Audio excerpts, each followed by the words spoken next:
안녕하세요. 저는 대한항공 마일리지 70만, 아시아나 마일리지 40만을 보유하고 있는 마일리지 밀리어너입니다. 와우. 제가 마일리지를 많이 보유하고 있고 그래서 여행을 할 때 비즈니스 클래스도 자주 타다 보니까 주변에서 어떻게 그렇게 마일리지를 많이 모았냐 라는 질문을 많이 받게 되는데, 저는 신용카드를 이용해서 마일리지를 모았고요. 그럼 어떤 신용카드를 통해서 마일리지 적립을 했냐 라고 질문을 많이 하기도 하는데, 저는 거의 마일리지 카드를 사용하라고 추천을 드리는 편입니다. 우선 마일리지 개념부터 간략하게 설명을 드리면, 카페 가서 커피 10잔 정도 드시면 한 잔 정도는 무료 혜택을 주는 곳 많잖아요. 그거랑 동일한 개념이라고 보시면 됩니다. 미국이나 유럽을 마일리지 100%로 적립해주는 정상가로 발권을 하게 되면 마일리지 적립이 평균 11,000마일에서 많게는 14,000마일리지까지 적립이 되는데요. 마일리지로 미국이나 유럽을 왕복하려면 평수기, 이코노미 기준으로 7만, 비즈니스 12.5만, 퍼스트 같은 경우에는 16만이 필요하니까 7번 유상 발권으로 다녀오게 되면 이코노미 무료, 12번 다녀오면 비즈니스 무료, 15번 정도 다녀오면 퍼스트를 무료로 태워주는 거라고 보시면 됩니다. 1년에 한 번 정도는 정상가로 다녀와야지 8년차 정도 돼야 이코노미 마일리지 무료 혜택을 받아볼 수 있게 되는데요. 그렇다 보니까 탑승만 해서는 일반인들이 마일리지 무료 혜택을 받는 게 굉장히 어렵습니다. 그래서 사람들이 그때부터 다각도로 마일리지를 모으는 거를 연구를 하기 시작했는데요.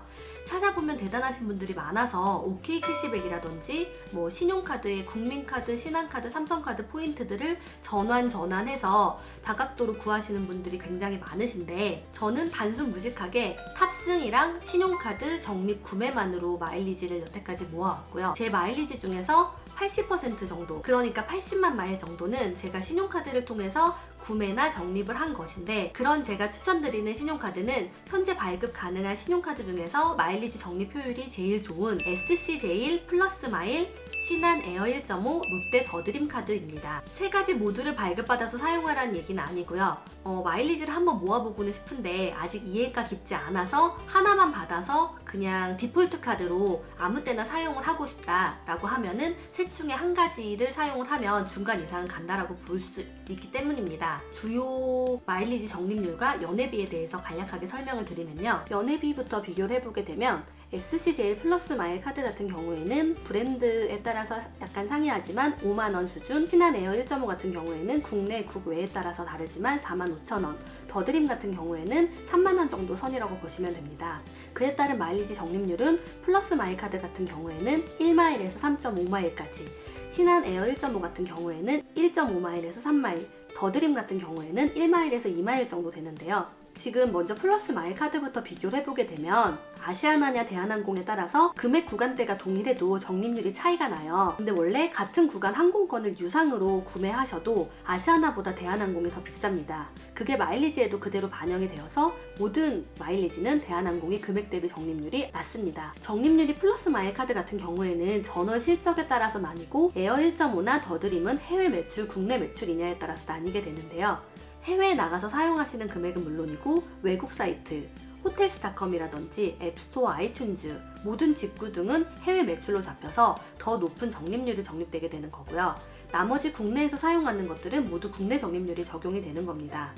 풀마 카드 같은 경우에는 전월 실적에 따라서 전월에 200만원 이상까지 사용하시게 되면 3% 이상까지 굉장히 많이 적립을 해주는 것처럼 기재가 되어 있긴 한데, 사실 이건 일종의 눈속임 같은 거고요. 행간을 보시면 특별, 슈퍼 적립 적립한도 실링이 아시아나 대한항공 월 2,500, 2,000마일로 나와 있기 때문에 사실 전체 적립률은 2.5%, 2%를 넘을 수가 없는 구조입니다. 그럼에도 불구하고 국내로만 비교를 해봤을 때 2%가 넘는 적립률은 현존하는 어떤 신용카드에서도 보기 어렵기 때문에 상당히 높은 거고요. 100만원 이상을 사용해도 적립 효율이 2%보다 낮아지는 것이지 적립이 안 되는 것은 아니기 때문에 난 100만원 넘게 사용하는데 그럼 플러스 마일은 안 되냐 하고 물으면 그건 아니라고 말씀드리겠습니다. 예를 들어서 볼게요. 한 달에 100만원씩 사용하는 사람의 경우 1년이면 1200만원이고요. 그럼 플러스 마일 아시아나의 경우 3만, 대한항공의 경우 24,000 마일리지를 모을 수 있습니다. 에어는 1.8만, 더드림은 1.2만. 월 200만원을 사용하게 되면 에어나 더드림은 딱 2배씩 올라가서 36,000, 24,000으로 된 거에 비해서 풀마 같은 경우는 사용액은 2배가 되었는데도 약 1.5배만 올라간 모습입니다.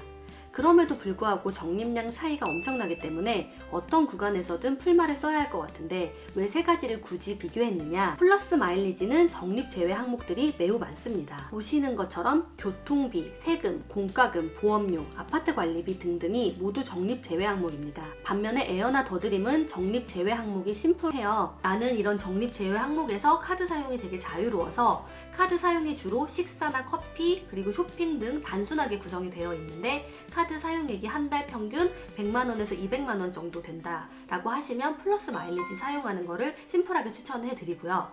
심지어 나는 신용카드 사용액이 200만원이 넘는데 1년에 두세 번 이상은 해외여행을 다닌다. 그래서 해외 사용액이 있다 라고 하시면은 모으시고 싶은 항공사에 따라서 대한항공을 모으실 거면 더드림, 아시아나를 모으실 거면 에어 1.5 중에 하나를 발급하시고 나머지는 플러스 마일까지 해서 해외 사용과 국내 사용을 분리해서 마일리지를 모으시기를 추천을 드립니다.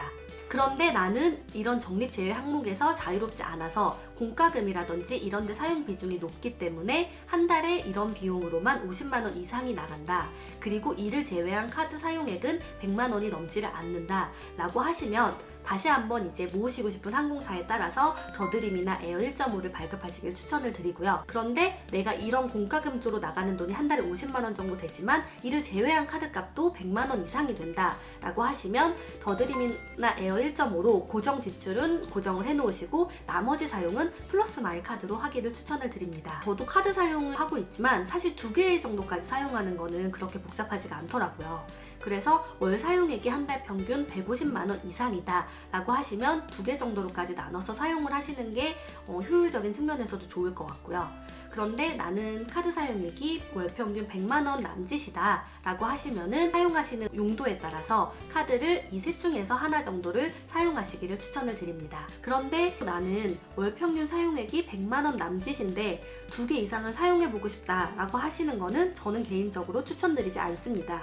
왜냐면 최근에 신용카드 회사에서도 전월 실적이라는 것을 많이 만들어서 일정 실적 이상이 달성되지 않으면 마일리지 적립 자체를 안 해주거나 적게 해주는 경우가 굉장히 많기 때문에 조금만 이렇게 미진해서 아니면 제외 항목에 걸려서 마일리지 적립이 안 되는 되게 아까운 케이스들이 나올 수 있어서 저는 마음 편하게 100만원 정도 남기시면 카드 하나 150만원이 고정적으로 넘어간다 라고 하시면 2개까지 사용하시는 거를 추천을 드리겠습니다. 앞에서 추천드린 3가지 중에 하나를 사용을 하시게 될 경우에 한 달에 카드 사용액이 100만원 남짓이라고 하더라도 1년 동안 마일리지를 모으실 수 있는 게 아시아나 기준으로 많이 모으면 3만, 대한항공 기준으로 2만 4천 정도가 됩니다. 그렇게 되면 한 3년 정도를 모으면 유럽 같은 경우는 이제 이코노미이긴 하지만 무료로 이제 한번 왕복을 하실 수 있고요.